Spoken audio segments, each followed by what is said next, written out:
নাম উঠে সেই হ'ল আমাৰ নৱ নিৰ্বাচন।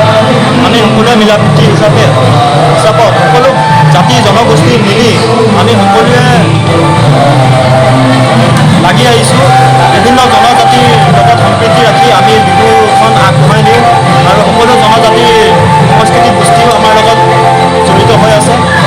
গতিকে আমাৰ মানে আগন্তুক দিনবিলাকত আমি যাতে এনেকৈ আমাৰ জাতিটো কাৰ্বি আংলং জিলা হিচাপৰ পৰা আৰু কলীয়াঘাট তৰফৰ পৰা আমি যাতে আগবঢ়াই লৈ যাব পাৰোঁ, এয়া আমাৰ